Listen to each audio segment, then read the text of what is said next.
The waiting room at my son Marcus's office building smelled like fresh paint and new carpet. Everything looked shiny and expensive. I could hear people talking and laughing behind big glass doors. I held a basket of my homemade cookies tightly. These were special cookies, the ones I baked every year for Marcus's work anniversary. The same recipe my grandmother taught me when I was just a little girl. Then the door swung open. Christina stood there wearing a fancy purple suit that sparkled under the bright lights. She wore big earrings that looked like tiny stars. But her face looked mean. She looked at me like I was a stranger she didn't want to see. "We only invited you because we felt sorry for you, not because we respect you," she said with a fake smile. "Don't stay here too long. You'll make everyone feel uncomfortable today." She didn't move to let me walk inside. She just stood there like a wall blocking my path. Behind her I could see the party. Silver and blue balloons floated near fancy tables covered with expensive food. The windows showed the whole city sparkling like stars had fallen from the sky. Marcus's work friends stood in groups wearing nice clothes and big smiles. Christina's friends took pictures of themselves over and over again. And right in the middle of everyone, laughing the loudest, was Patricia, Christina's mom. She wore a shiny gold dress and looked at people like she was judging them. When she saw me standing at the door, she whispered something to the woman next to her. Marcus turned and looked at me for just 1 second. My baby boy, the child I raised by myself after his daddy passed. The boy who used to promise me he would take care of me when he grew up. But then he looked away fast, like looking at me hurt his eyes. He picked up his glass and turned back to his friends, choosing them instead of me. I held my cookie basket tighter. The basket felt warm in my hands. It reminded me that I was real, that I mattered. I had spent all morning baking these cookies, just like I did every single year since Marcus turned 8 years old. His favorite kind, chocolate chip with walnuts, the recipe passed down from my own mama. Christina looked at my basket and her nose wrinkled up. "Oh," she said in a flat voice. "You brought those?" "Yes, baby," I said quietly. "I made them fresh this morning." "Well," she looked back at the fancy dessert table inside where tall cakes, colorful cookies, and chocolate fountains were already set up under pretty lights. "We already have a dessert menu planned for tonight. Everything matches our theme. But I guess I can put your basket somewhere in the back kitchen." "Maybe later," she said. The way she said later meant never. People behind her laughed at something funny. Someone called out, "Marcus, come give a speech." My son looked our way one more time, seemed worried for a second, then smiled at his boss and walked away into the crowd of people.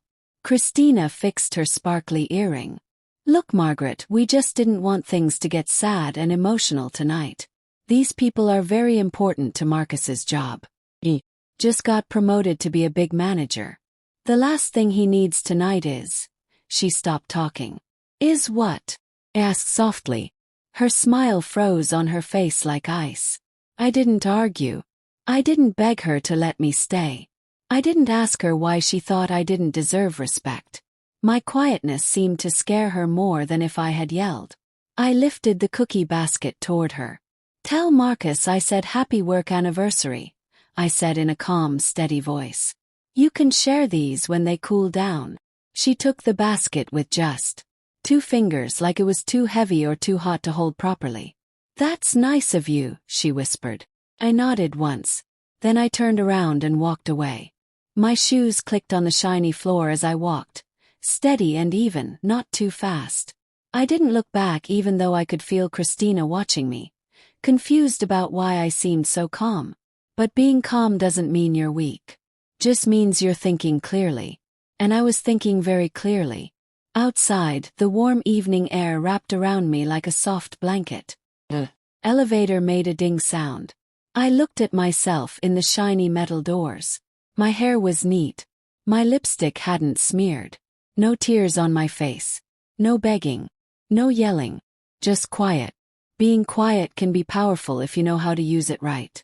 And I knew exactly how to use it. When I stepped into the elevator, my phone buzzed inside my purse. Another message from the bank. This was the fourth one this week. I already knew what it would say. And I knew what it meant. That night, I whispered to myself as the elevator went down, they thought. They had finally put me in my place and made me feel small.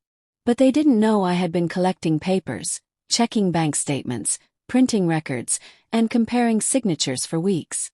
They didn't know I had notebooks with dates and amounts written in different colored pens. They didn't know that the joint bank account they used like it was their own personal piggy bank was actually legally half mine. They didn't know the money approval for their new fancy apartment had one tiny rule they missed when they signed the papers. They also didn't know what Marcus had been hiding from Christina, from me, from everyone. And exactly 1 week later, I said as the elevator doors opened to the lobby, their approved fancy apartment money disappeared. The joint bank account showed $0. The extra credit card was blocked. And the bank wasn't the only one sending letters to their house. I pushed open the heavy glass doors and stepped onto the sidewalk. I took a deep breath of fresh air. Revenge doesn't always make noise. Sometimes it just signs its name on official papers. Sometimes it smiles politely and walks away from a door. And sometimes, just sometimes, it starts with a woman deciding she won't let anyone make her feel small ever again. I stopped beside my car and looked up at the dark sky like I was looking into someone's eyes. If your own family ever made you feel like you were bothering them, not blessing them, I said softly, tell me in the comments what you did about it. Because I know exactly what I did, I added as I got into my car with my folders full of bank papers, legal documents, and a very quiet but powerful smile. Then I closed the car door. And that's when the real story started. I didn't grow up in fancy places like the ones my son wants to live in now. My story started in a small neighborhood where houses were close together, buses came late, and people learned early that life doesn't give you easy things unless you work hard for them. My parents, Rose and William Carter, were working people in the truest way. Mama cleaned houses during the day and ironed clothes at night. She always made her work uniform look perfect and neat. Daddy fixed machines at the factory. He came home with grease on his hands and prayers on his lips. We didn't have a lot of money or fancy things, but we had respect for ourselves and strong beliefs and rules that I memorized like my school lessons. Always be on time. Work hard at everything. Tell the truth no matter what. Don't look down on other people, but don't let anyone treat you badly either. I remembered those rules. Every single day. School was my way out of that small neighborhood. I was the quiet girl who brought home good report cards that Mama taped all over our refrigerator. Teachers told other parents how proud they were of me during meetings. When the acceptance letter came from the college I dreamed about, with money to help pay for it, Mama hugged me so tight and cried happy tears. She said it felt like I had been chosen for something special.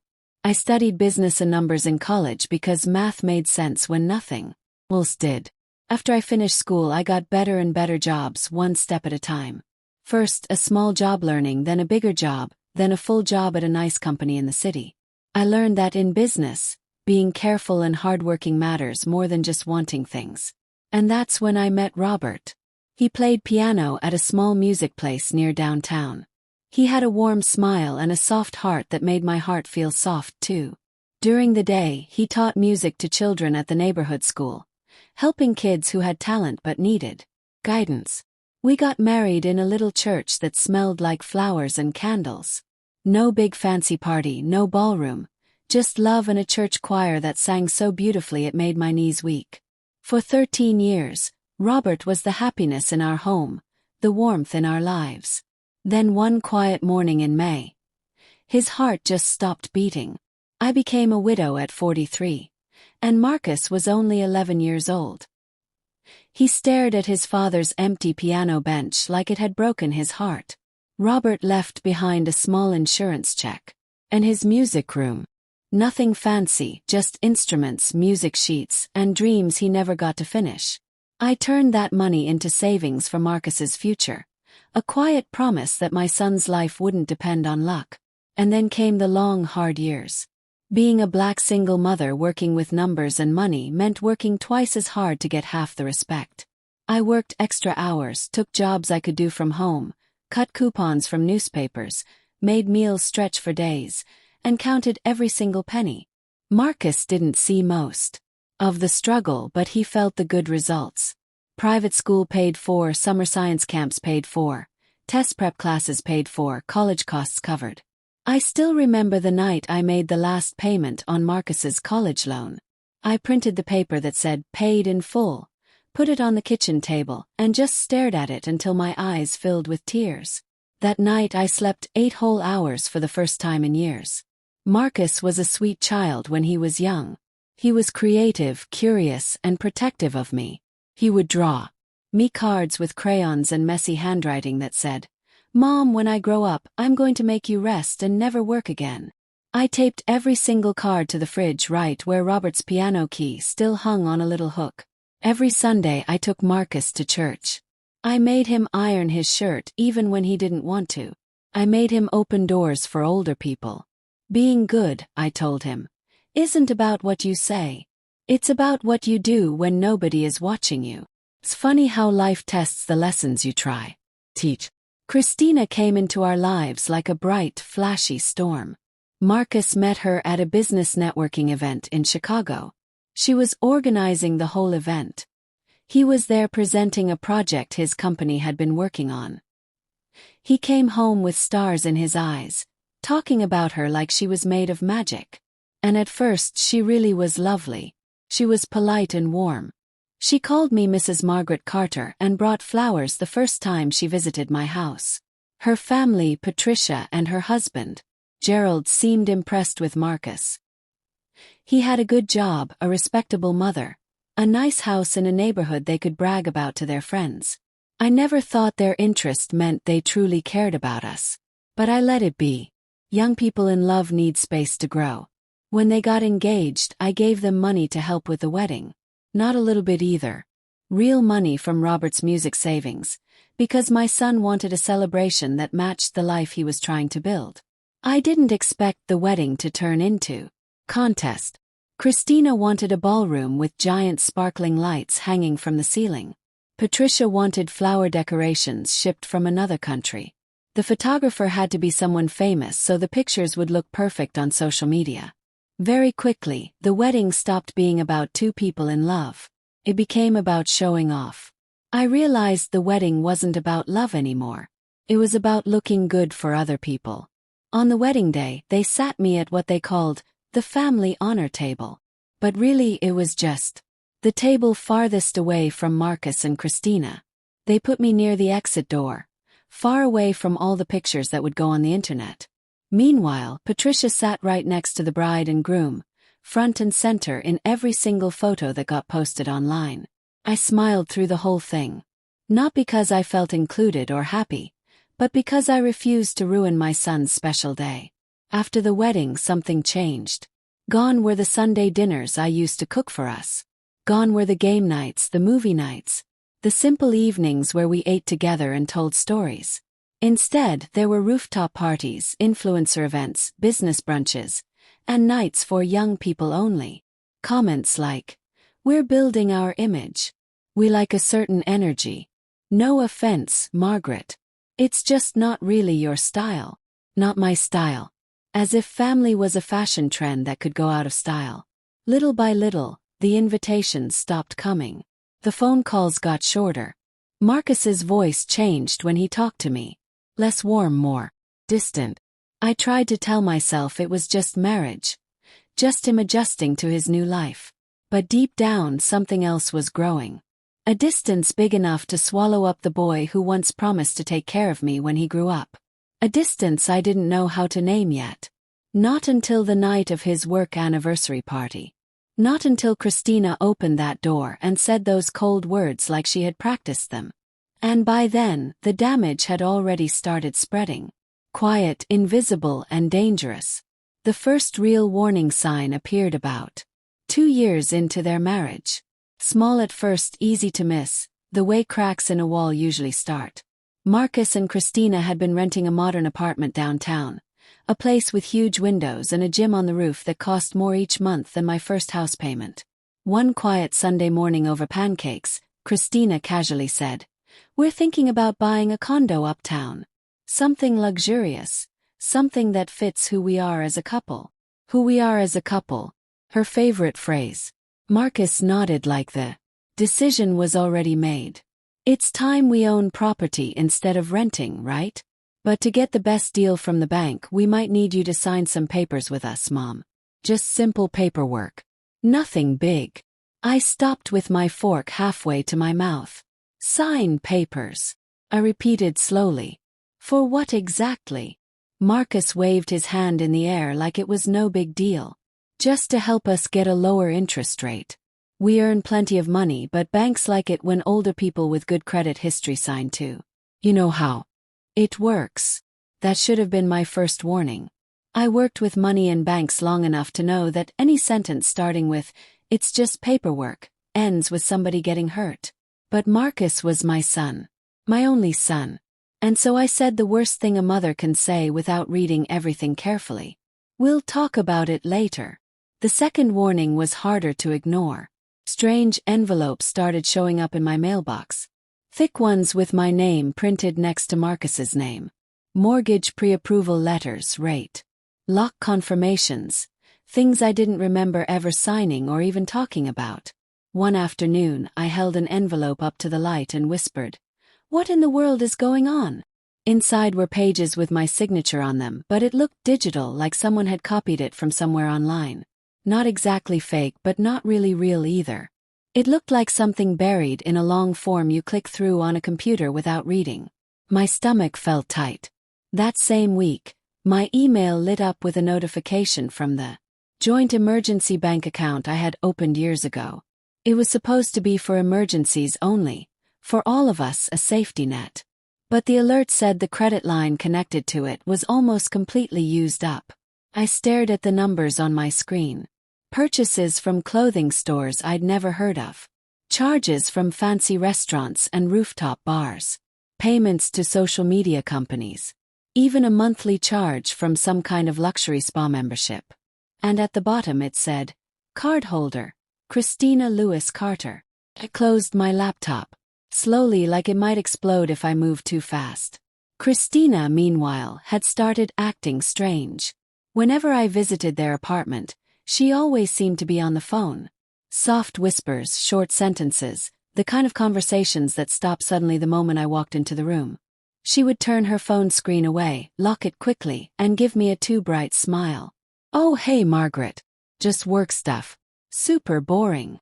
But her eyes moved around nervously like a bird. Part of me wondered if there was another man involved, someone smoother, someone richer, someone who fit her perfect online image better than Marcus did. But then another thought crept in, dark and cold. Or maybe it was about money. Sometimes secrets wear makeup instead of guilt. Around that time I had coffee with my neighbor Diane. She was a retired mail carrier, sharp as a knife.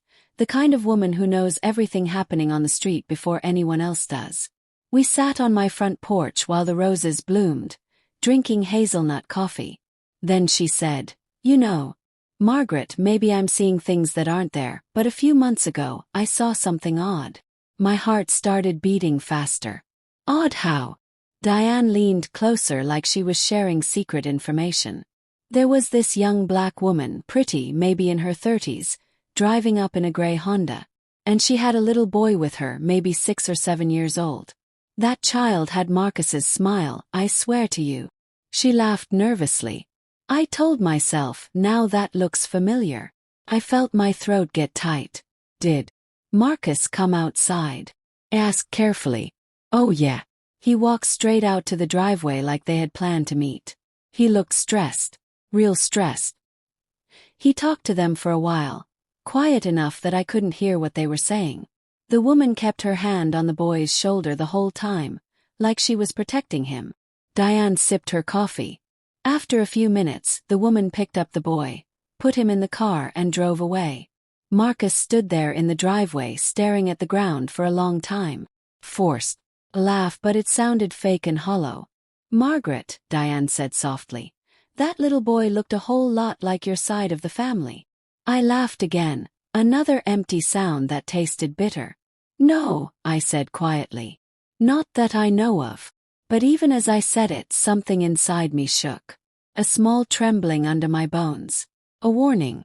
Around that same time, Marcus's money situation became confusing. The temporary loans I had given them for the wedding, for the honeymoon upgrades, for the car. Down payment, for the business idea Marcus said was one meeting away from success. All delayed, all with excuses. Mom, the stock market crashed. My bonus got delayed. The client didn't pay us yet. The investment didn't work out like we thought. I'd hear him sigh dramatically, like he was the one being treated unfairly. I swear I'll pay you back soon. You know I mean it. But weeks turned into months. And my son, the boy who used to iron his church shirt without me asking, started sounding like a stranger reading from a script of excuses. And Christina, her sweetness disappeared like cheap perfume when I asked about the strange charges on the joint account. She laughed. Oh, Margaret, you wouldn't understand cryptocurrency or digital brand consulting. It's a generational thing. Young couples just handle money differently now. I looked at her long and hard. Handle money differently. With my emergency fund.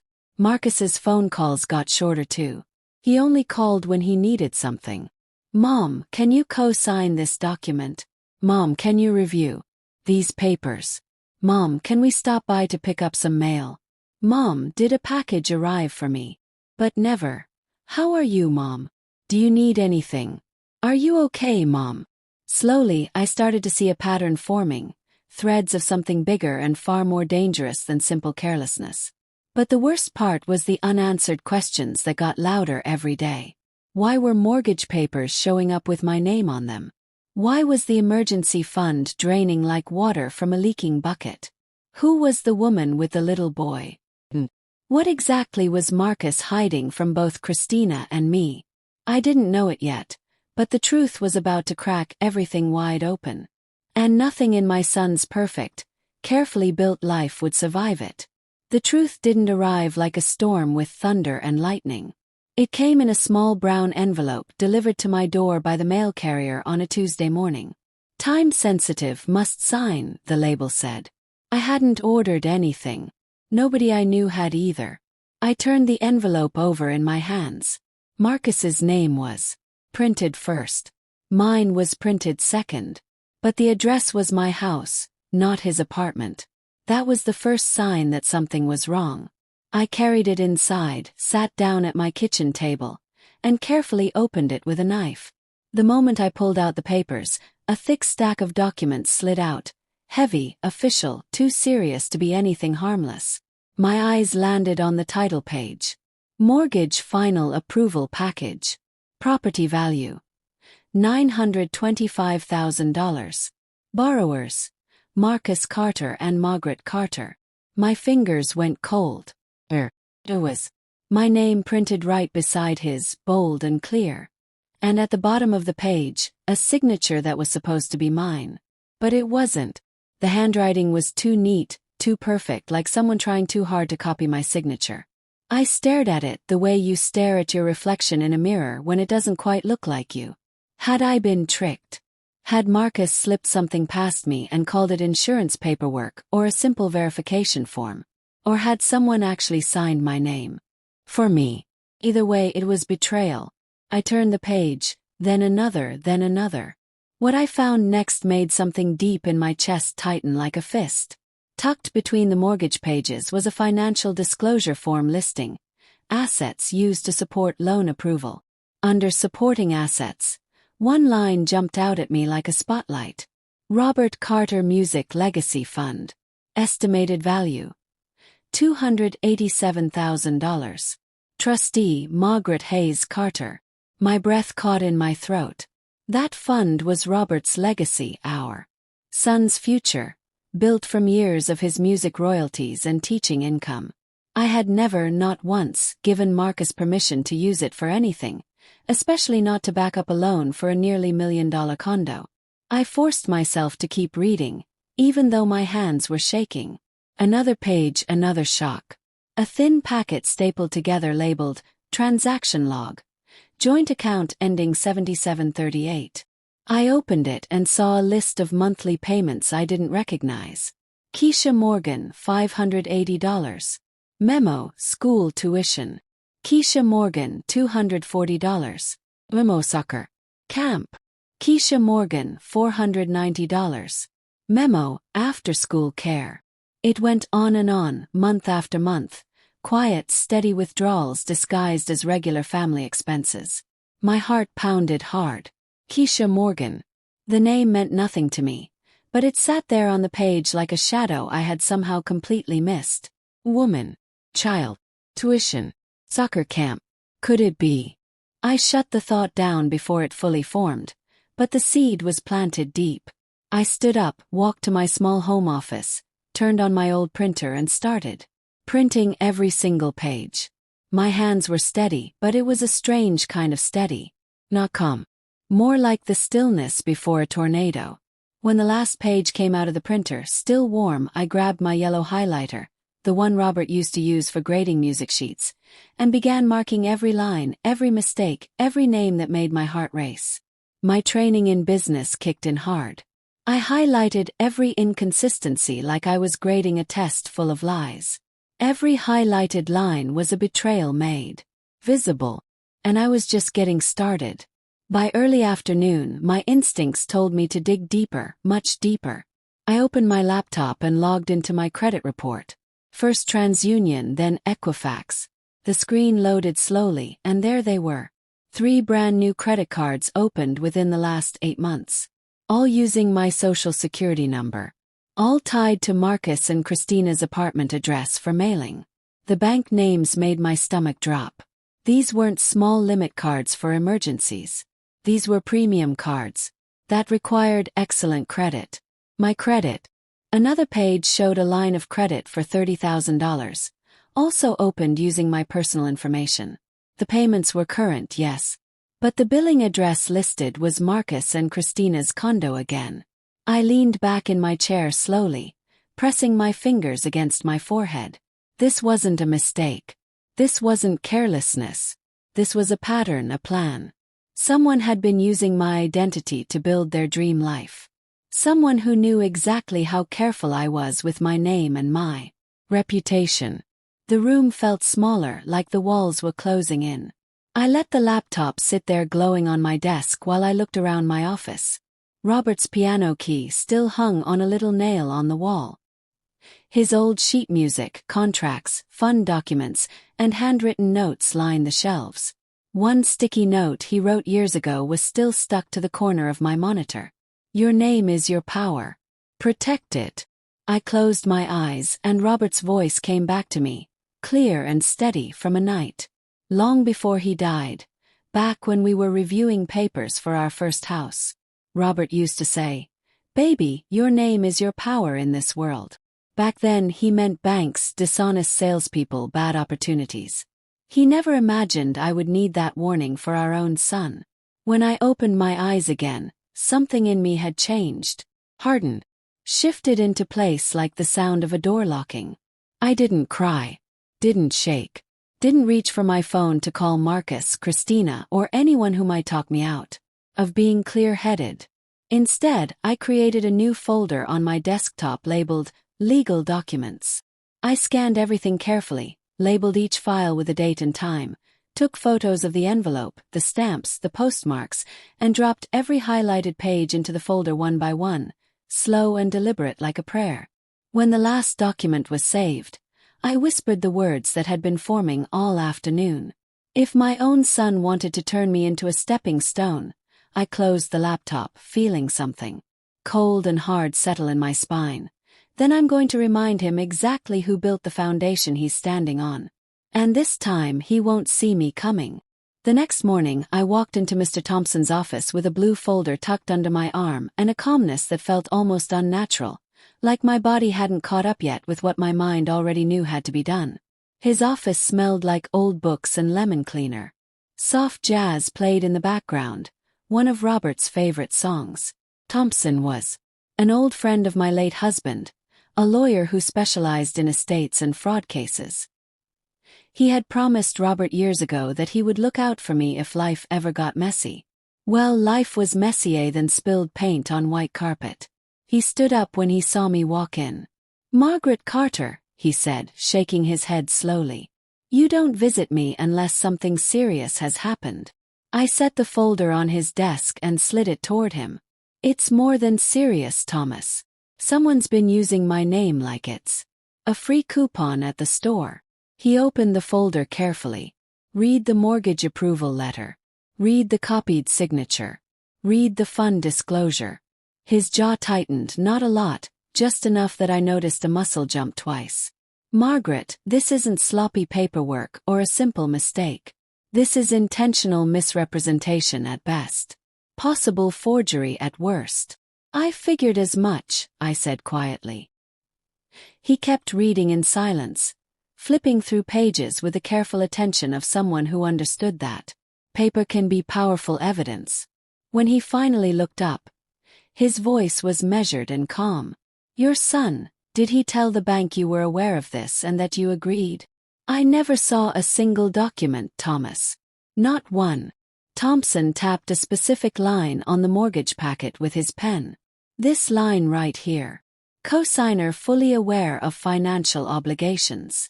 Someone checked this box. And the initials beside it, those aren't yours, are they?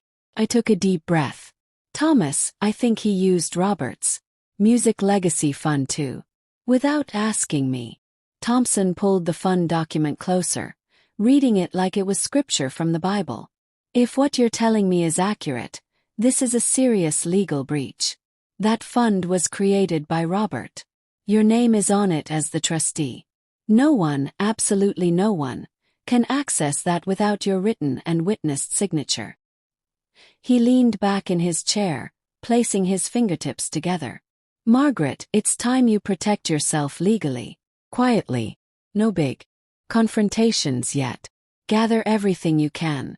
Every email, every text message, every phone call record. Find out what else they've touched. I nodded slowly. Quiet was the only strength I had left. That same afternoon I called Diane, my neighbor and unofficial second pair of eyes on the street. Diane, if you see anyone unusual around Marcus's building, can you just let me know? No questions. Just let me know. Diane hesitated for a moment. You mean like that woman with the little boy? 'Cause honey, I haven't forgotten about that. My heart twitched. Just keep an eye out for me, please. Then I called my younger sister in Florida, Renee. Renee never sugar-coated anything in her entire life. After listening to everything I told her, she let out a sharp breath. If you don't set hard boundaries right now, Margaret, they'll decide your whole future without even asking you. They'll pick out a nursing home with a pretty garden while they sell the house you bled for. I closed my eyes tight. She wasn't wrong. 3 days later, I was invited to a small celebration dinner at Christina's mother's house. An event I only knew about because of a last-minute group text message. Like they suddenly remembered I existed the way you remember to grab napkins at a picnic. The living room was filled with silver balloons, catered finger foods, and the sound of women laughing at a pitch just a little too high to sound real. They seated me in the corner, exactly where they wanted me to be, out of the way. The head table, Patricia, dressed perfectly in diamonds and a cream-colored dress, raised her glass high. To Marcus and Christina's new place. Town living, baby. Floor-to-ceiling windows and a view of the whole city. Everyone cheered loudly. Christina flashed her perfect, practiced smile. We finally got approved. Even nicer than my mom's condo. Then she added, almost as an afterthought, Marcus's mom helped a little, of course. My fork stopped an inch above my plate. I looked up. I did. Yes. Awfully. Christina blinked quickly, her smile twitching at the corners. Marcus shot her a sharp look under the table. I saw his foot nudge hers. She recovered fast, too fast. I mean emotionally, you know. Your support. That kind of help. The room shifted. Other conversations bloomed loudly over mine before I could say anything else. I sat back in my chair, watching them toast to a life I apparently paid for without ever being told, without ever being asked. After dinner, Christina pulled me aside into the hallway. We didn't want to stress you out with all the details, Margaret. You've had so much on your plate these last few years with everything. Just be happy for us, okay? I smiled, but it was a small, controlled smile. I'm always happy for you, Christina. But something in my tone, something quiet and cold, made her swallow hard and look away. That night I went home and opened my old laptop. I logged into email accounts I hadn't checked in months. Old bank notifications, fund correspondence, tax documents. Buried deep in the fund communication thread was a message I had missed. Request denied. Changes to the Robert Carter Music Legacy Fund require both written and in-person verification from Mrs. Carter. Below it was an email from Marcus. This is urgent. My mother is fully aware of this. We just need to move a portion of the funds into a new business investment opportunity. Please reconsider as soon as possible. I stared at the screen until my heartbeat slowed down and steadied. It wasn't Christina's doing. This wasn't a naive mistake or a misunderstanding. Marcus had been pushing quietly, carefully, deliberately, long before any mortgage papers appeared. And the Keisha Morgan payments, the school tuition, the soccer camp, everything suddenly felt heavier, darker. The next morning Thompson called me early.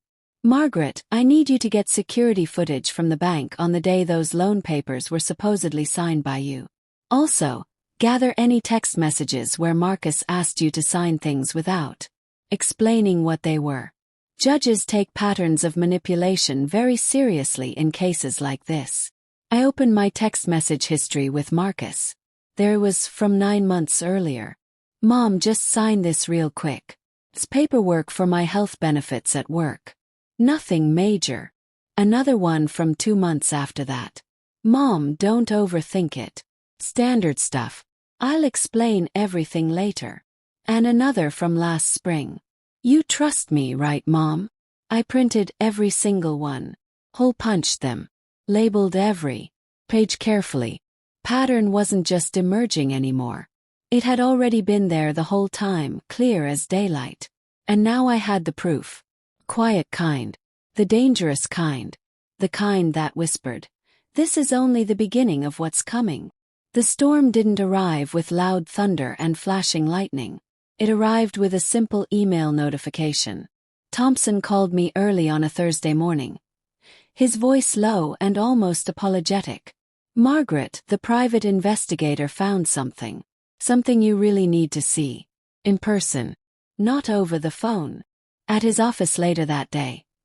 He slid a thin brown folder across his desk toward me. The transfers to Keisha Morgan aren't random, Margaret. They're structured, regular, and predictable.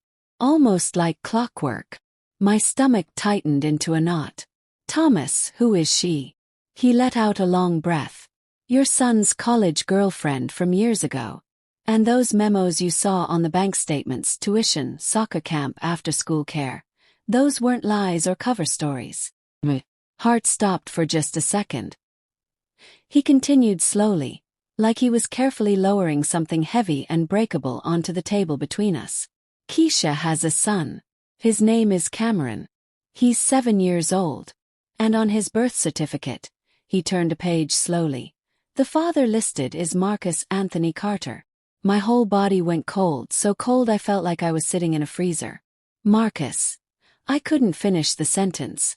My voice just stopped. He's Cameron's legal father, Margaret. The birth certificate is official and notarized.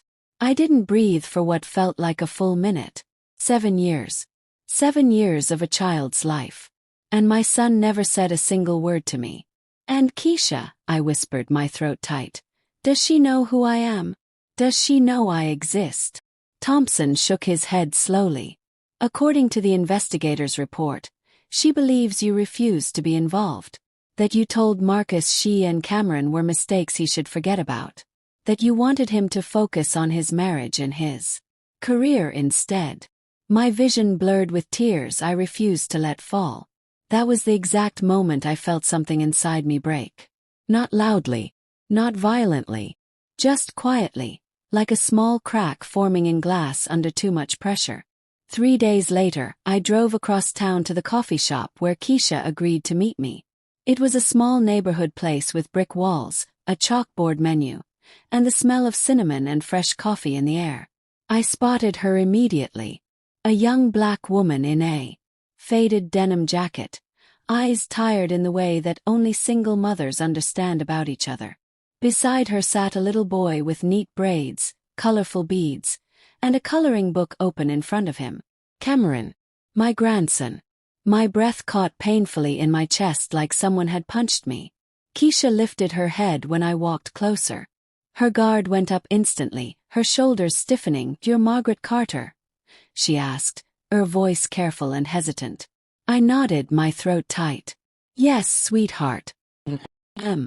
She swallowed hard and gestured to the empty seat across from her. Cameron kept coloring, humming softly to himself, completely unaware that his entire family story was being rewritten just 5 feet away from him. Keisha folded her hands tightly on the table. "Before we say anything, I want to say I'm sorry for all the messages I sent Marcus over the years. I was just trying to make sure he didn't abandon Cameron again." "Again," I repeated softly, barely able to get the word out. She nodded, and her eyes filled with tears. "He told me," her voice cracked and broke. "He told me that your family didn't want us involved, that you said Cameron was a mistake Marcus should forget, that you wanted him focused on his new wife and his career. He said you had already been through enough pain after his dad died and couldn't handle any more stress or complications." I stared at her, completely frozen, wounded, unable to speak for several long seconds. "I never knew," I finally whispered, my voice shaking. "Not a single word. He never told me about either of you. Ever." Keisha's face crumpled with a mix of relief and heartbreak all at once. "Oh my God," she whispered, covering her mouth. "I believed him all these years. I actually believed him." She reached into her bag with trembling hands and pulled out her phone. "I kept everything. Every single message he sent asking for more time, saying he was working on telling you or that you were too busy or not in the right state of mind. He would send small amounts of money. Every month from a joint account he said you had set up for family emergencies. He told me it wasn't really your money, that you didn't mind helping out." She handed me her phone. I stared at the messages on the screen, my heart sinking with every word. "Mom's comfortable. She won't even notice it's gone. She still feels guilty about Dad dying. She wants to help in any way she can. Don't reach out to her directly. It'll just stress her out and make things worse." My throat tightened until it physically hurt to breathe. He had used my grief as an excuse, my careful budgeting as his personal piggy bank, my love for him as a tool for manipulation. Keisha wiped her eyes with the back of her hand. "I wasn't trying to take advantage of you, I swear to God. He told me you had approved everything. I would have worked 3 jobs for jobs before taking a single cent if I had known the real truth." I reached across the table and gently touched her hand. "This isn't your fault, sweetheart," I said, my voice steadying slightly. "And it's definitely not Cameron's fault either." Her shoulders shook as she cried silently.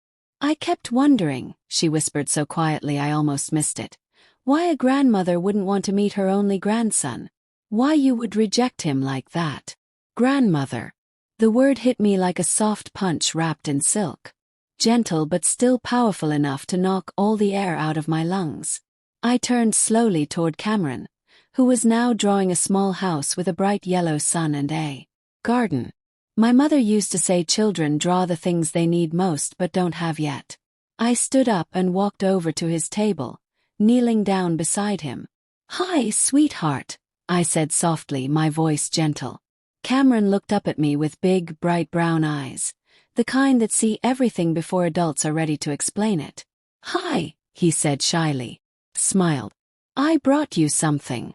I handed him a brightly illustrated book about space and planets, one I used to read to Marcus when he was Cameron's age. His whole face lit up like a Christmas tree. "Thank you." Keisha watched us from across the room, tears streaming down her face silently. I knelt beside Cameron a little longer.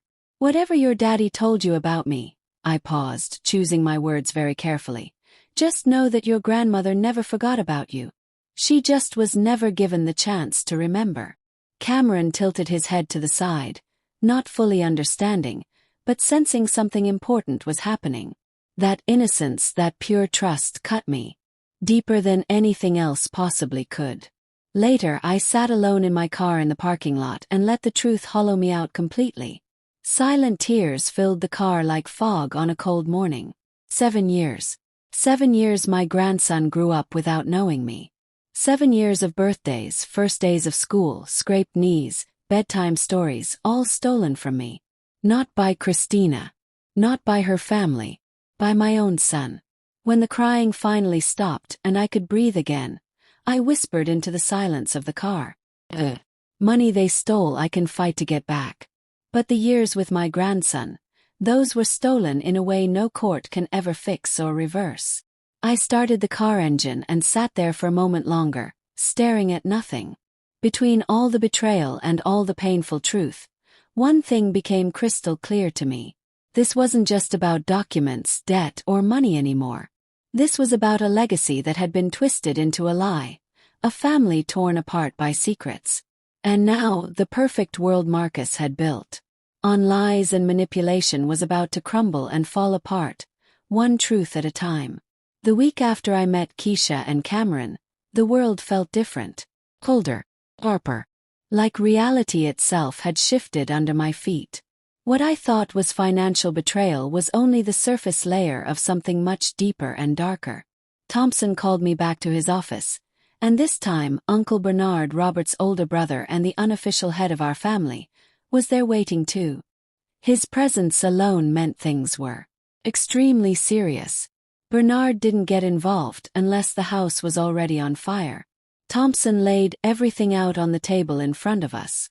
The mortgage contract, the copied signature, the unauthorized credit cards, the fund correspondence, and then one document that made my skin crawl and prickle with fear. Power of attorney form with my signature on it. Temporary, it said. Dated 3 years ago, right after my surgery to remove my gallbladder, when I was barely awake and Marcus had said, "Just in case something happens, Mom. It's only temporary. For emergencies." Thompson tapped the paper firmly with the back of his pen. "This power of attorney expired 2 years ago, Margaret. But Marcus has been trying to renew it without your clear, written consent." Bernard cursed under his breath, something he rarely did. I just stared at Thompson, my mouth dry. Renew it? For what reason? He didn't answer right away. Instead, he pulled up an email on his tablet computer and slid it across the desk toward me. "This was recovered from your son's cloud storage account. It's an unsent draft email, but he wrote it. He saved it." I felt my hands start to tremble as I read it out loud in my head. To Sunrise Meadows Senior Living Community. Subject: Early inquiry about reservation for my mother. My mother, Margaret Carter, is becoming increasingly forgetful and emotionally unstable. There is growing concern about early-stage dementia. I am exploring long-term care options for her within the next 12 to 18 months. The words swam and blurred in front of my eyes. Forgetful, unstable, dementia. Words that weren't true, but were written like facts. Beside the email was a video file attachment. Thompson clicked on it before I could stop him or protest. Christina's voice filled the quiet office. "Just talk to me, Margaret. Why are you so upset about this?" The video was edited, clipped short, making me look confused, tired, barely able to form sentences. Like a woman losing her mind. I felt violated. Stripped bare. Suppose. Bernard stood up quickly, pacing back and forth across the office. They were building a case against her behind her back. A whole damn case. Thompson nodded grimly. This wasn't just about stealing money, Margaret. This was long-term strategy. This was planning. He pulled another sheet of paper toward us and started listing things out one by one, slowly and deliberately. Here's the full picture as I see it. Marcus and Christina likely with pressure and encouragement from Patricia, were preparing to claim you were mentally declining and unable to care for yourself. With the power of attorney reactivated, they could legally manage all of your assets. He kept listing. Sell your house. Liquidate the last pieces of Robert's music legacy fund. Move you into a senior living facility under the appearance of loving concern. And then consolidate everything, your money, your property, your savings, into their condo and their business investments. My mouth felt completely dry, like I'd been walking in a desert.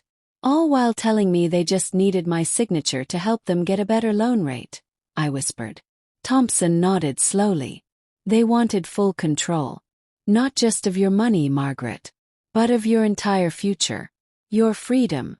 The air in the room felt heavy, thick, suffocating. A silence settled over us, painful and deep. Finally, Bernard, always the blunt voice of truth and reason, said what we were all thinking. They were trying to erase you, baby girl. Not kill you, but legally erase you. Put you somewhere quiet, manageable, easy to control, completely out of their way. My heart thudded once, deep and aching in my chest. I should have been furious and screaming. I should have thrown something. Instead, I just felt hollow, empty, like someone had scooped out my insides. The next day, I asked Marcus to meet me for lunch at a quiet restaurant downtown. Brick walls, dim lighting, neutral territory where neither of us had the advantage. He arrived looking exhausted and tense. He glanced around nervously, suspicious. What's going on, Mom? Your text sounded really serious. I folded my hands calmly on the table. Let's talk about the condo first, Marcus. He stiffened immediately. What about it? I know you used my name without asking. I know you copied my signature. I know you used Robert's fund, the one your father left for your future. He swallowed hard, his throat moving visibly. Okay, listen. Things got complicated and messy, but I was going to tell you eventually. I was planning to explain everything.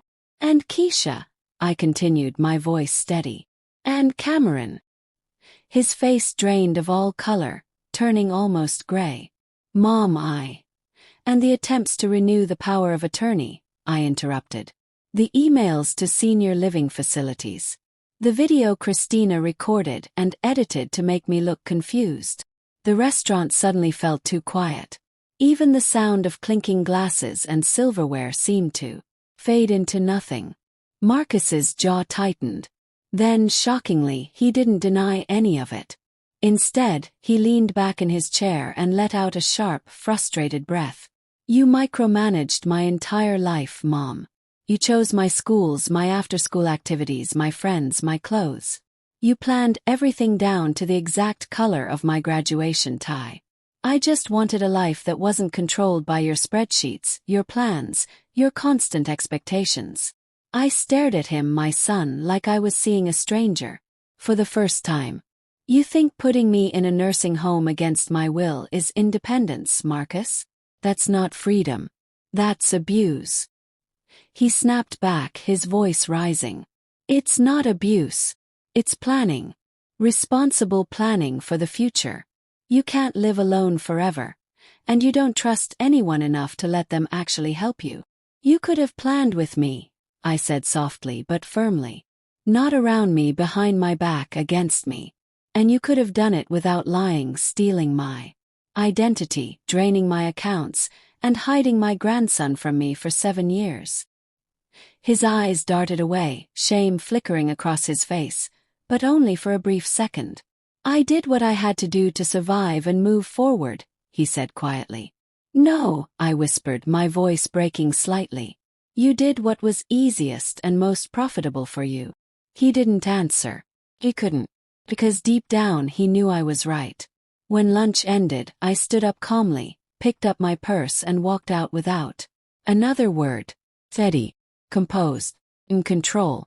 Marcus thought the confrontation meant the worst was over, that we'd argued and now it was done. But he was wrong.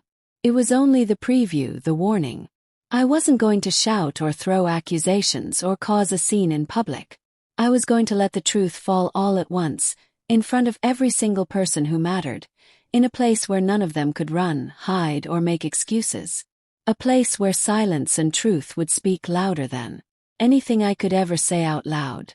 I had seen their long game, their plan to erase me. Now it was my turn to play. And I was going to win. The days that followed my lunch with Marcus were strangely calm.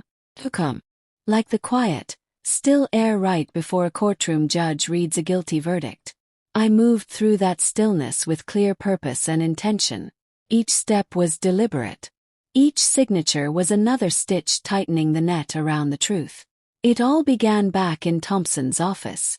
He slid a crisp, official packet of documents across his desk toward me. "Margaret, these papers revoke every version of the power of attorney, past, present, and any future attempts to renew it. You're creating a new, narrow medical power of attorney for emergencies only, and only with Uncle Bernard listed as your secondary decision-maker. Marcus is being removed entirely from all legal authority." I signed my name, my hand steady and sure. Next came the banks. We visited every single financial institution where Marcus had helped himself to my name and my credit. Fraud alerts were officially placed on my accounts. All new credit lines were frozen solid. The 3 unauthorized credit cards were shut down permanently. The joint emergency account was closed for good. Christina's beloved extra spending card was cancelled with a single click of a button. The banker asked politely, "Would you like us to physically destroy the card, Mrs. Carter?" I smiled, small but satisfied. "Yes, baby. Cut it into confetti." Then came the mortgage lender for the fancy uptown condo. Thompson drafted a formal legal notice on official letterhead. "As legal cosigner, I am requesting an immediate and full risk reevaluation due to material misrepresentation and possible fraud by the primary applicant. In plain, simple English, your financing approval is gone. Your dream condo is slipping right through your fingers. And this time, I'm not the one left in the dark." Thompson sealed the envelope carefully. "They'll receive this within 48 hours. Maybe sooner." I exhaled slowly, feeling one heavy piece of the puzzle click into place. Next came Robert's legacy fund. The one truly sacred thing I had left from my husband. We met with the official fund trustee at a long, polished table that smelled faintly of lemon cleaner. "I want a formal revision to the fund terms," I said clearly. "Effective immediately." The trustee nodded and waited for me to continue. "Marcus will only inherit from the Robert Carter Music Legacy Fund if 3 strict conditions are met. 1. He has no active or pending fraud investigations under his name. 2. He demonstrates financial responsibility and full transparency for at least 2 years. 3. He establishes a formal, court-recognized child support plan for Cameron and remains in good legal standing." The trustee's eyebrows lifted slightly in surprise. "Very well. It will be written into the official trust document." A new legacy was born that day. Cameron's Music Scholarship Fund. A special section carved out from the main trust, created in Robert's honor and memory. Only I, the trustee, and Uncle Bernard knew about it. One day, years from now, Cameron would walk into Robert's old music room, see his name on a shiny plaque on the wall, and know he was never a secret or a mistake. He was legacy. He was family. Marcus didn't need to know about that fund. Not yet. Maybe not ever. Keisha sat across from me later that same week, her hands trembling slightly as she gently tucked one of Cameron's braids behind his ear. "Are you absolutely sure about this, Margaret?" she whispered nervously. "Absolutely sure," I said with confidence. "This isn't revenge, sweetheart. This is what's owed. This is what's right." I introduced her to a legal aid attorney who specialized in family law. Together, they filed for a formal, legally binding child support order. They used the joint account transfer records as evidence, Marcus's text messages acknowledging he was Cameron's father, and the private investigators' detailed documentation.